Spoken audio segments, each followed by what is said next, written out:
다 같이 하나님께서 주신 말씀 같이 보도록 하겠습니다. 신약 성경 히브리서 3장 1절부터 14절까지 말씀입니다. 히브리서 3장 1절부터 14절까지 말씀입니다. 찾으신 줄 알고 한 절씩 교독하겠습니다. 그러므로 함께 하늘의 부르심을 받은 거룩한 형제들아, 우리가 믿는 도리의 사도이시며 대제사장이신 예수를 깊이 생각하라.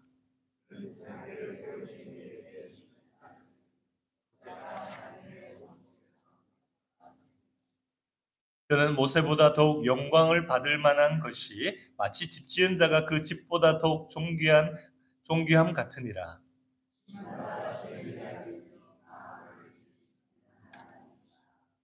또한 모세는 장래에 말할 것을 증언하기 위하여 하나님의 온 집에서 종으로 신실하였고,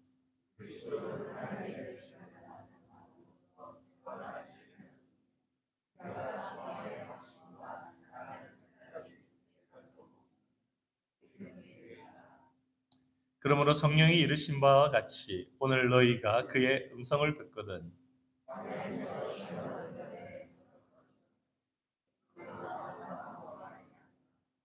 거기서 너희 열조가 나를 시험하여 중형하고 40년 동안 나와 나의 행사를 보았느니라.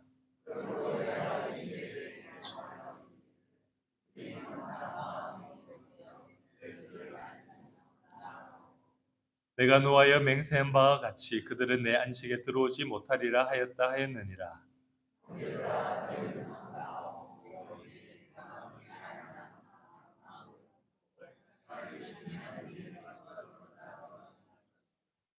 오직 오늘이라 일컫는 동안에 매일 피차 권면하여 너희 중에 누구든지 죄의 유혹으로 완고하게 되지 않도록 하라. 시작할 때 확실한 것을 끝까지 견고히 잡고 있으면 그리스도와 함께 참여한 자가 되리라. 아멘. 박수를 치고 있네요. 잘했다, 잘 읽었다 이렇게 격려해 주시는 것 같습니다. 여러분, 믿음 생활을 비유하는 것 중에 여러 가지 비유들이 있죠. 그 중에 마라톤의 신앙생활을 비유하기도 합니다. 왜 그럴까요? 마라톤은 중간에 아무리 잘 뛰어도 끝까지 가야 되는 것이죠. 우리의 신앙도 중간에 힘든 일들이 있어도 마지막 결승점까지 가야만 최종 승리를 하게 되는 것이기 때문입니다. 여러분, 신앙생활 하다가 좋은 일, 은혜로운 일도 있고 그런데 힘든 일도 있죠. 그때 아이 때려치우자 이러면 안 된다는 겁니다.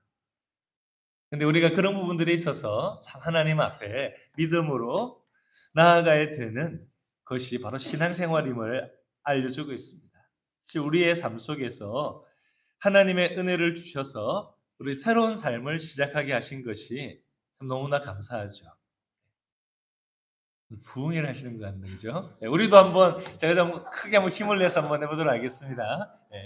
같이 은혜를 받아야 되니까죠. 아멘. 네. 하나님께서 우리들에게도 은혜를 주셔서 새로운 삶을 시작하게 하셨는데 사실 이 은혜의 풍성함을 계속 누리기 위해서 어떻게 해야 될까요? 어떤 경우에는 은혜를 많이 받고 감사한 것 같다가 어떤 때는 참 은혜 언제 받았나 싶을 정도로 마음이 냉랭하고 식어지고 항상 짜증이 나고 뭐 이런 상황이 될 때가 있다라는 거죠. 그런데 우리의 신앙을 마치 이 마라톤으로 우리가 비유를 한다면 성경에도 실제로 그렇게 이야기를 하고 있죠. 우리가 어떻게 끝까지 승리하게 되어야 될까? 바로 오늘 말씀 가운데 그 비결들을 우리가 같이 함께 보기를 원합니다. 첫 번째, 우리가 3장 1절에 나와 있는 뒷부분의 마지막 표현을 보면 예수를 깊이 생각하라 이렇게 이야기하고 있습니다. 그렇습니다. 우리의 삶 속에서 예수님을 더욱더 깊이 생각하시기 바랍니다. 우리 찬양 중에 내 구주 예수를 더욱 사라, 이 찬양 혹시 좋아하는 분들이 계신지 모르겠습니다. 참 은혜 받고 이런 신앙생활을 하는데 기도하게 될 때 혼자 교회 가서 기도를 하면 이 찬양을 부르면 얼마나 은혜가 많이 되었는지, 삶은 힘들고 어려운 부분들이 있지만 참 하나님 앞에 찬양을 하는 것이 너무나 감사하고 이런 찬양을 드리고 주님을 더 사랑하는 마음을 참 가지게 되기를 소망했던 시간들이 떠오릅니다. 사실 우리가 신앙생활에서도 예수님을 생각하지 않고 딴 생각을 많이 하면 옆길로 빠지게 됩니다. 네.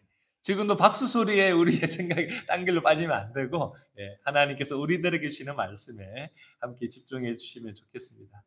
예. 보면 하나님의 말씀을 통해서 어떻게 보면 우리에게 오신 예수님을 계속 생각하게 될 때 우리의 믿음이 깊어지죠. 말씀을 묵상하고 그 말씀을 계속 깊이 생각하게 되면 우리는 깊어지는 신앙생활을 할 수 있습니다. 가나안 땅을 앞에 두었을 때 이스라엘 백성들을 이끌어 가야 될 이 여호수아에게 하나님께서 주신 말씀이 있습니다. 너무나 걱정이 되고 두렵기도 한 그 여호수아에게 하나님께서 주신 말씀의 핵심이 무엇이었는지 기억이 나십니까? 여호수아서 1장 7절부터 8절에 보면 바로 하나님의 말씀을 바로 앞에 두고 늘 깊이 생각하고 말씀대로 순종하게 되면 형통하게 될 것이고 승리하게 될 것이다라는 것을 알려주십니다. 여호수아서 1장 7절부터 8절 여러분들 아마 암송하는 분도 있을 텐데 제가 한번 읽어드리도록 하겠습니다. 오직 강하고 극히 담대하여 나의 종 모세가 내게 명령한 그 율법을 다 지켜 행하고 우로나 좌로나 치우치지 말라. 그리하면 어디로 가든지 행통하리니 이 율법책을 내 입에서 떠나지 말게 하며 주야로 그것을 묵상하며 그 안에 기록된 대로 다 지켜 행하라. 그리하면 내 길이 평탄하게 될 것이며 내가 형통하리라. 아멘. 그렇습니다. 좌로나 우로나 우리를 옆길로 빠지게 만드는 일이 항상 있다라는 것이죠. 걱정이 그럴 수도 있고 그리고 우리가 아프게 되고 힘들게 되고 이런 것들이 우리가 가야 될 그 길을 이탈하게 만들 수도 있다라는 거죠. 옛날에 이제 마라톤 여러분 이야기를 앞부분에 했는데 마라톤 선수 중에 아주 이상한 사건이 있었습니다. 너무 마라톤을 잘하는 사람인데 나중에 밝혀진 게 어떤 것이 밝혀졌다라는 그런 뉴스 보신 적 있습니까? 중간에 살짝 빠져나가서 자동차를 타고 중간 어디 지점까지 간 거예요. 워낙 이 사람이 과거에 잘했기 때문에 그런 일을 할 거라고 상상도 못했는데 그런 일을 한 겁니다. 여러분 실격이죠. 1등을 해도 실격입니다. 하나님 앞에서 우리가 힘들 때 요령을 부리고 꾀를 부리고 그리고 하나님 말씀의 가운데 기록된 대로 지키는 것이 아니라 세상 속에서 어떻게 하면 내가 이것저것 다 누리면서 내가 좀 한번 살아볼까라는 마음이 생길 때 하나님이 그것을 다 알고 계시죠. 우리가 주님 앞에 알고 주님께서 우리의 모든 상황을 알고 계시고 보고 계신다는 것을 기억해야 됩니다. 우리가 힘들 때 어려움을 이기고 신앙생활 할 때도 주님이 알고 계시고 경계해 주신다는 것을 알아야 되고 때로는 우리가 유혹과 시험에 빠지려고 할 때 그때도 주님께서 다 보고 계신다라는 것을 우리가 기억해야 되는 것이죠. 만약에 우리가 그런 마음을 갖고 있다면 우리의 신앙은 하나님 앞에서 거룩하고 두렵고 떨리는 가운데 있지만 그러나 한편으로는 담대하게 신앙생활을 할 수 있을 것입니다. 말씀 속에서 예수님에 대한 믿음을 우리가 깊이 묵상하고 배우게 되고 또 예수님에 대한 사랑과 예수님께서 우리에게 말씀하신 그 소망에 대해서 깊이 더 알게 되고 더 확실해지는 그러한 신앙생활을 하시기를 바랍니다.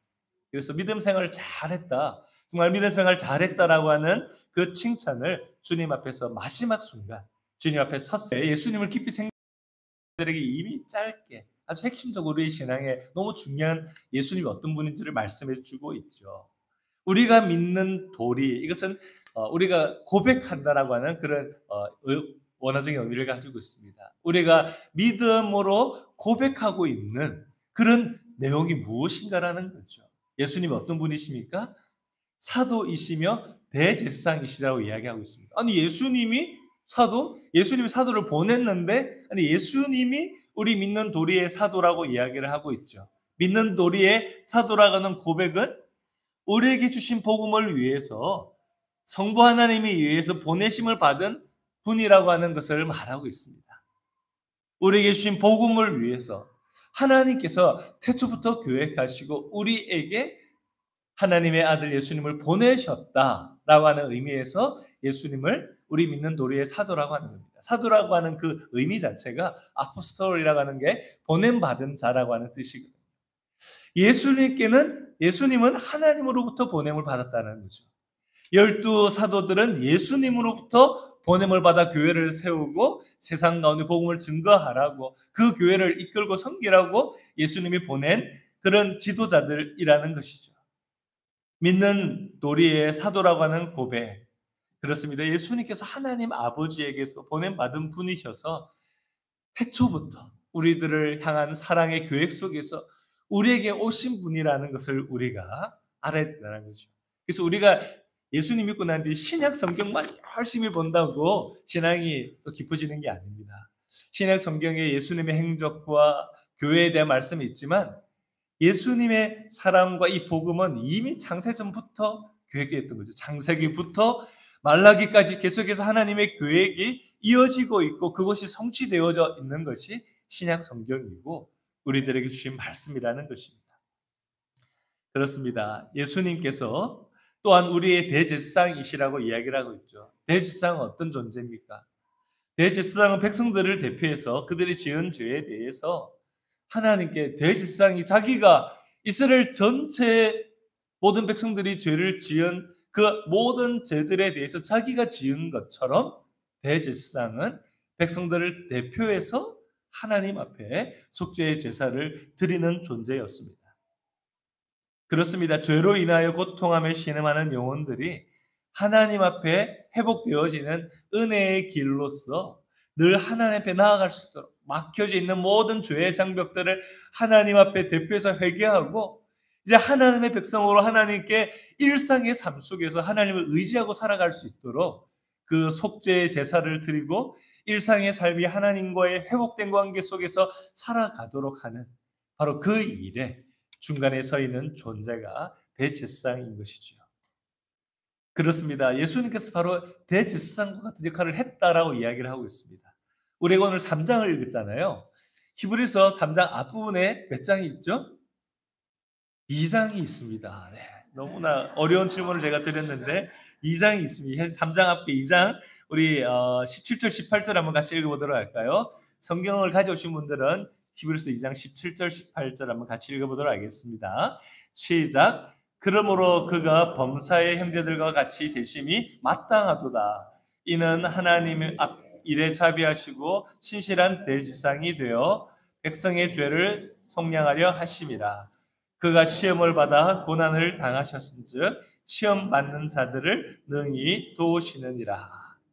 아멘.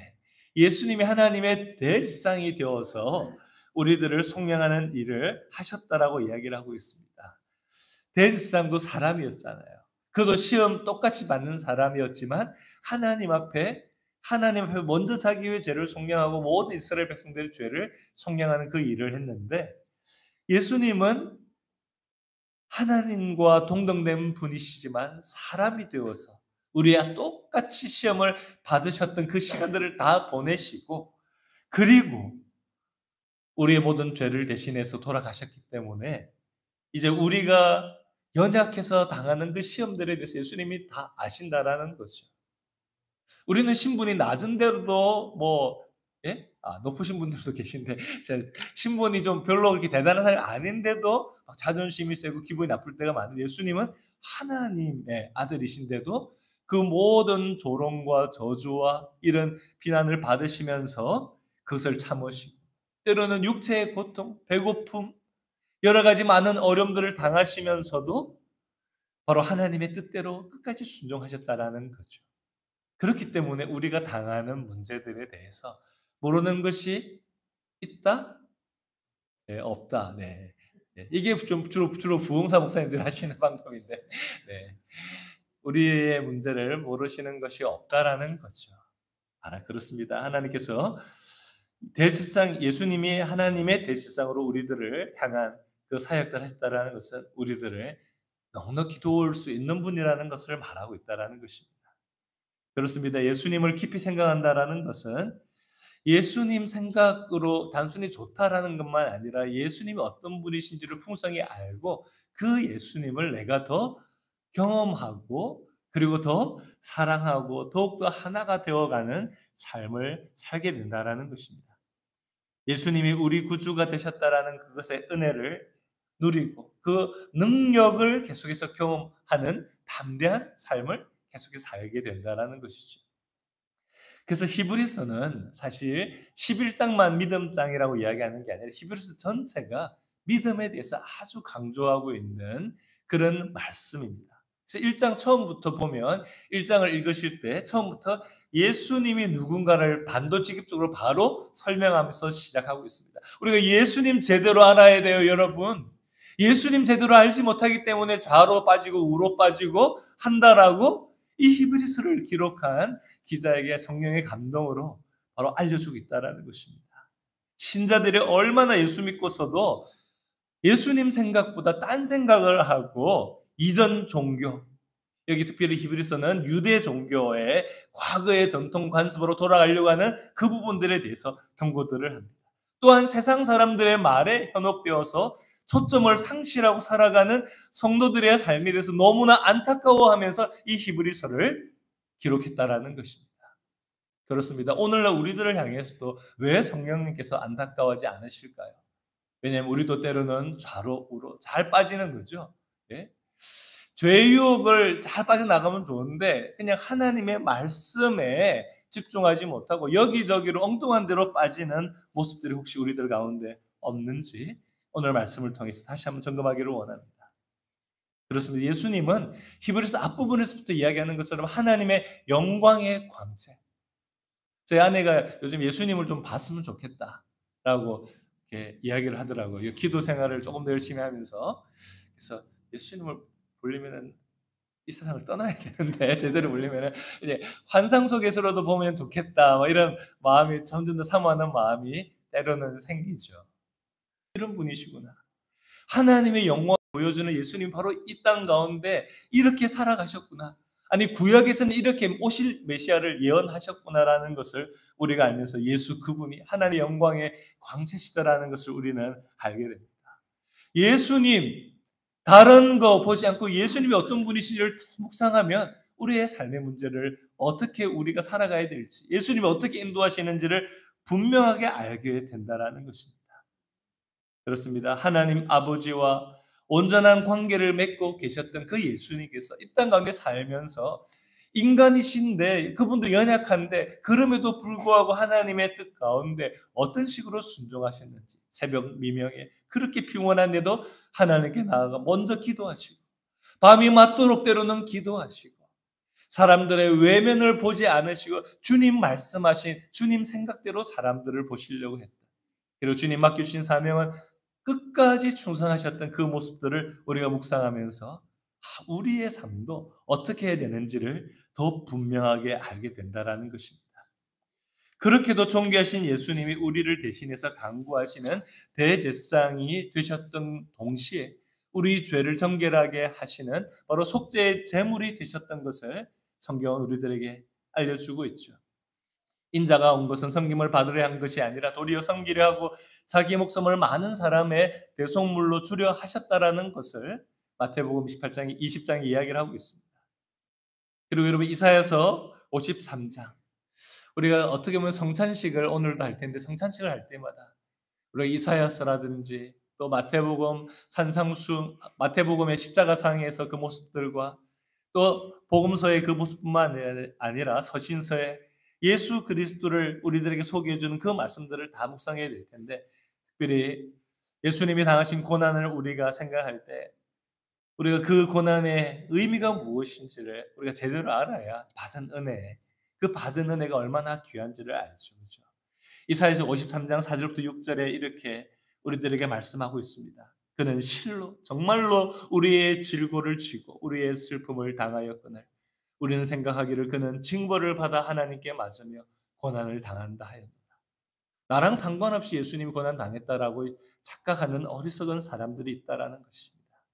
그가 찔림은 우리의 허물 때문이요 그가 상함은 우리의 죄악 때문이라. 그가 징계를 받음으로 우리는 평화를 누리고 그가 채찍에 맞음으로 우리는 나음을 받았도다. 우리는 다 양 같아서 그릇 행하여 각기 제 길로 갔거늘 여호와께서는 우리 모두의 죄악을 그에게 담당시키셨도다. 정말 우리가 당해야 될 그 모든 고통을 주님 당하신 바로 그 예수님이 어떤 분이신지를 이사야 선지자는 오실 메시아를 바라보며 그분이 당하실 고난을 우리들에게 알게 해 주었습니다. 사실 이런 신실하신 예수님의 순종의 커기를 알려주려고 사실 유대인들이 가장 존경하는 히브리서는 유대계 크리스천들에게 쓰여진 서신서라고 알려져 있습니다. 근데 유대인들이 가장 존경하는 모세, 모세의 그 신실한 충성된 모습들을 비교하면서 오늘 설명해 주고 있죠.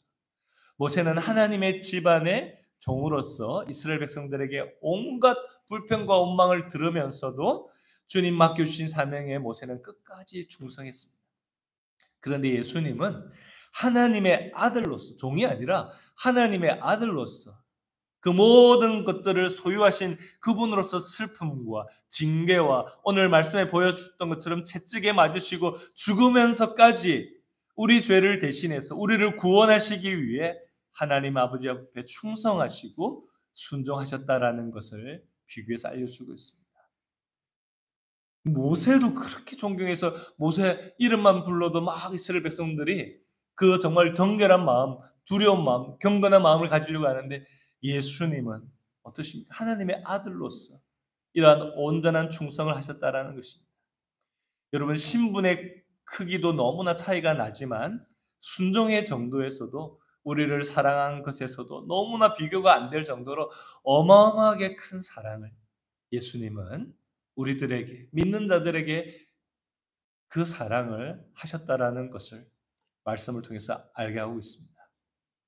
그렇습니다. 히브리서는 우리가 믿는 믿음을 아주 정말 어떻게 보면은 몇 장 안 되는 열 몇 장 안 되는 그 시간 속에서 그 분량 속에서 우리의 믿음을 했는데 참 풍성한 가르침을 많이 주고 있습니다.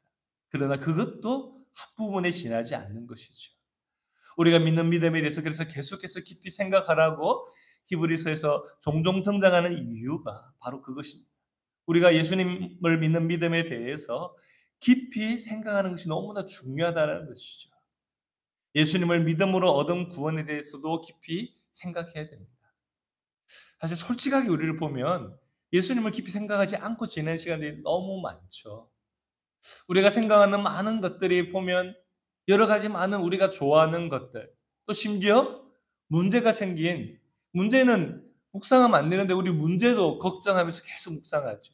우리가 생각하는 것은 우리가 육적으로 좋아하는 것들, 아니면 우리를 근심하고 걱정하게 만드는 그 문제들을 묵상을 더 많이 하고 있지는 않습니다.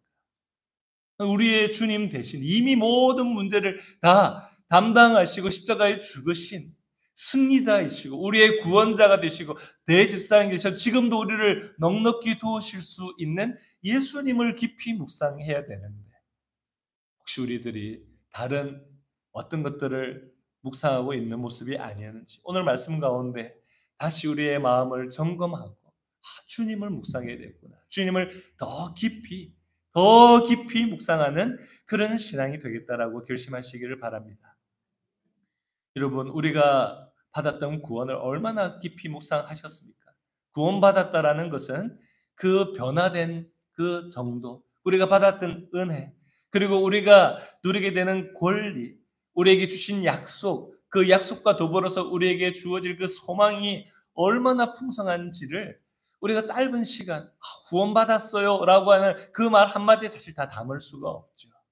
그래서 성경은 우리의 구원이 시작되었다라고 이야기를 하고 있습니다. 이 구원이 시작되어서 완성되어지는 것이 있다라는 거죠.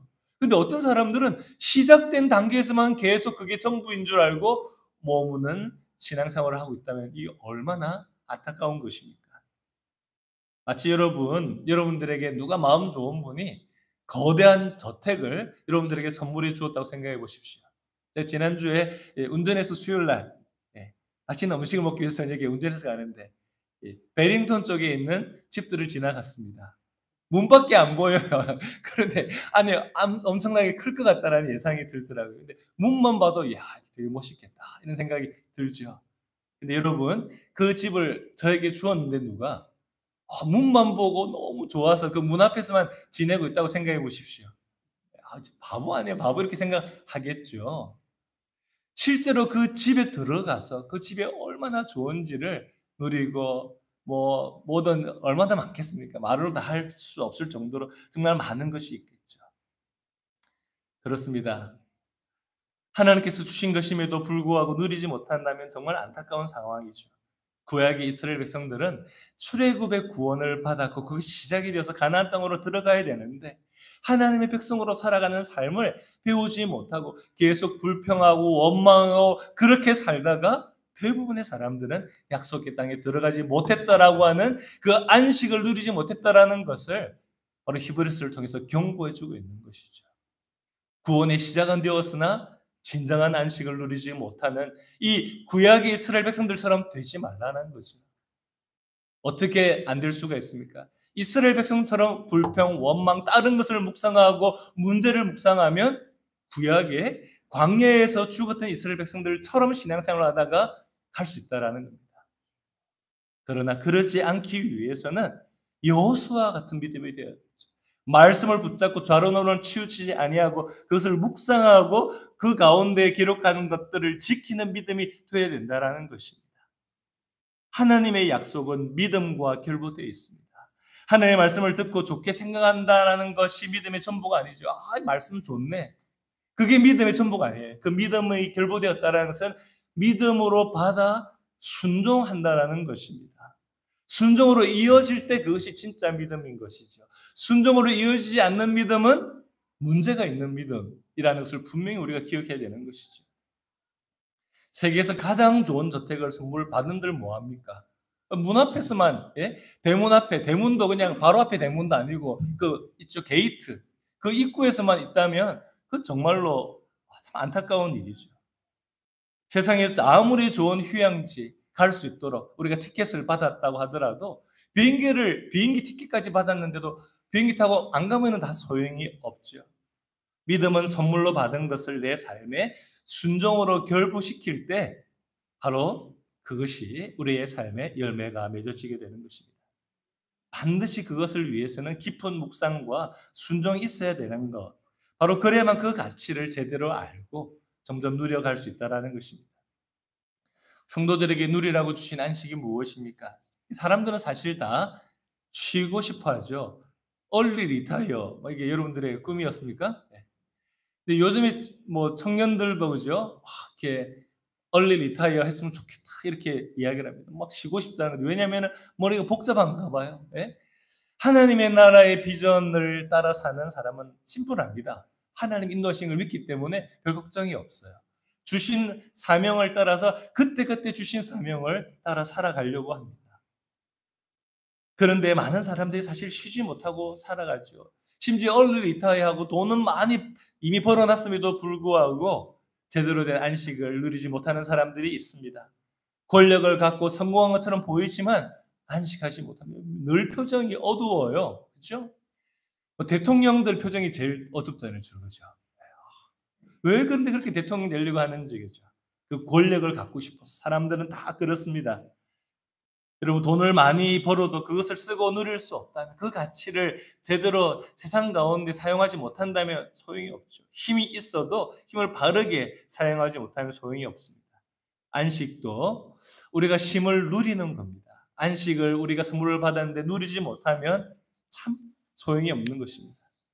여러분 걱정과 그리고 근심이 없이 평안함 가운데 우리를 살아가게 하실 뿐만 아니라 우리에게 약속하신 것을 계속해서 성취하고 맛보는 우리가 안식할 때 있어야 되잖아요. 먹을 것도 있어야 되고 그런 것처럼 우리가 안식은 단순히 쉰다는 것만이 아니라 우리가 하나님과의 관계 속에 누리게 하시는 바로 그 풍성한 은혜가 있다라는 것입니다.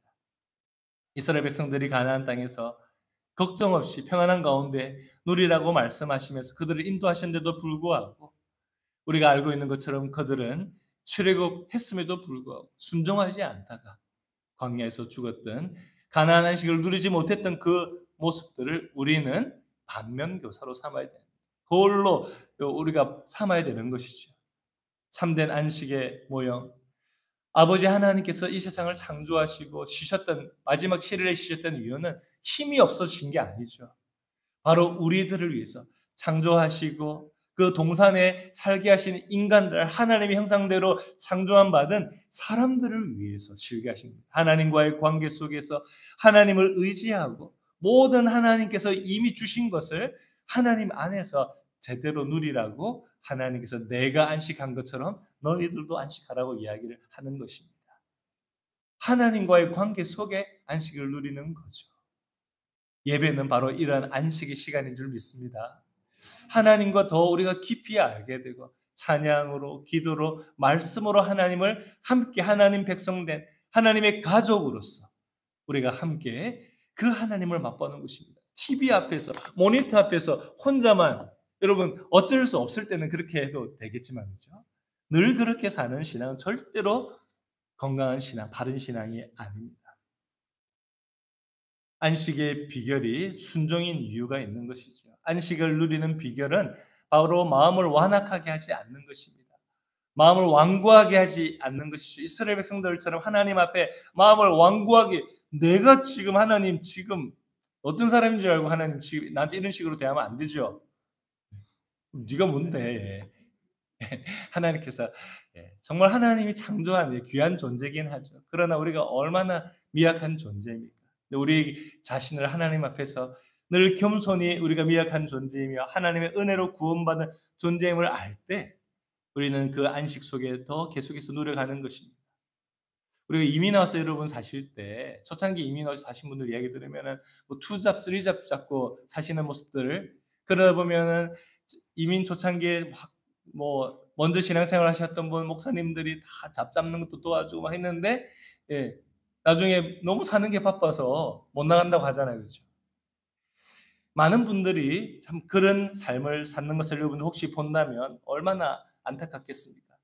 쉬지 않고 일을 하는 이유를 물어보면 돈을 조금이라도 빨리 벌어서 좀 편안하게 살려고 하지만 사실은 지금 이 순간도 이미 안식하고 살 수 있는 그 길을 주님 주셨는데도 불구하고 자기 생각과 욕심대로 어떤 기준을 따라 옆으로 빠져서 살기 때문에 안식을 누리지 못하고 있는 것이죠. 참된 안식은 예수님 안에 있는 것입니다. 그 품 안에서만 안식을 누릴 수 있기 때문에 우리가 그분의 십자가와 부활을 묵상하며 성도들은 교회에서 모일 때 자주 성찬식을 하는 것이죠. 그렇습니다. 주님이 우리들을 부르십니다. 우리를 부르셔서 그분의 삶 속에 그분 안에서 안식하라고 하시는 것이죠. 우리 마지막으로 12절부터 14절 말씀을 같이 한번 읽어보도록 하겠습니다. 12절부터 14절 3장 12절부터 14절 시작. 형제들아 너희는 삼가 혹 너희 중에 누가 믿지 않냐는 악한 마음을 품고 살아계신 하나님에게서 떨어질까 조심할 것이요 오직 오늘이라 일컫는 동안에 매일 피차 권면하여 너희 중에 누구든지 죄의 유혹으로 완고하게 되지 않도록 하라. 우리가 시작할 때 확신한 것을 끝까지 견고히 잡고 있으면 그리스도와 함께 참여한 자가 되리라. 아멘. 그렇습니다. 이 세상에서도 믿음으로 순종하는 사람들은 불완전한 환경 속에 살고 있지만 평안을 누리게 됩니다. 안식을 누리는 그 주님과 함께 동행할 수가 있습니다. 이 땅에서의 믿음은 과거에 받은 은혜로 끝나는 것. 내가 과거에 출애굽했는데 그게 다가 아니죠. 가나안 땅의 안식으로 계속해서 주님 우리를 이끄시는 것을 믿고 매일의 믿음 생활이 되어야 되는 것이죠. 오늘도 저는 이런 은혜를 받았어요. 과거에 제가 3년 전에 이런 은혜를 받았는데 늘 만나면은 5년 전에 받았던 은혜 그 이야기 하시는 분, 내가 왕년에 교회에서 이런 은혜 받았어요. 그것도 감사한 일인데 매일의 은혜가 있지 않으면 이런 완고한 마음으로 자기 욕심대로 하나님의 뜻과 상관없이 살게 되는 모습이 오늘은 그런 하나님 앞에 모습이 될 수가 있다는 것입니다. 서로를 지켜줘야 되는 거죠. 서로의 믿음을 지켜주라고 하고 있죠. 서로를 바라보면서 우리가 함께 가나안 땅을 믿음으로 가자.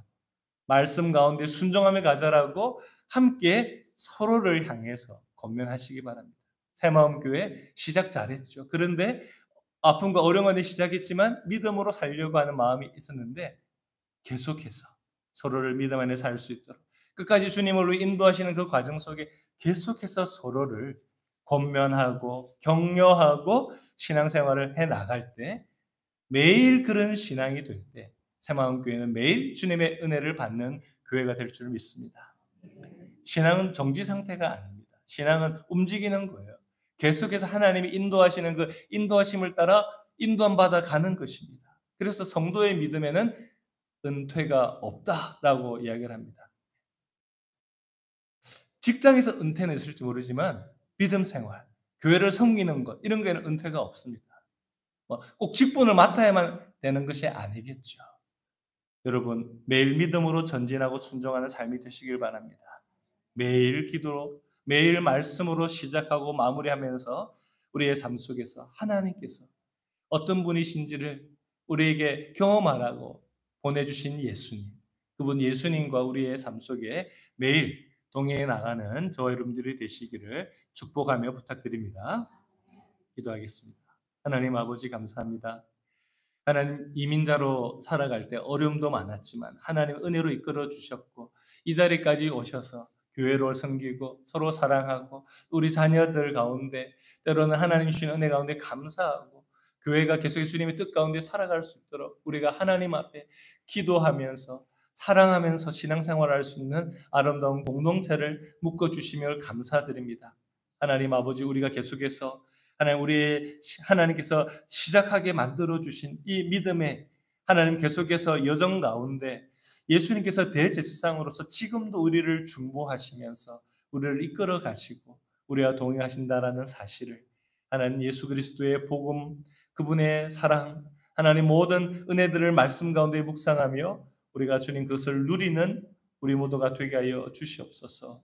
오늘도 이후에 있는 성찬식 가운데 하나님, 우리가 예수의 피로 하나님 구원받고 예수의 피로 한 형제자매 된 성도임을 우리가 다시 한번 느끼며 예수 사랑으로 하나 되어지는, 그리고 이 세상을 주님 뜻 가운데 섬겨 나가는 새마음교회 모든 권속들 되게 하여 주시옵소서. 예수님 이름으로 기도드렸습니다. 아멘.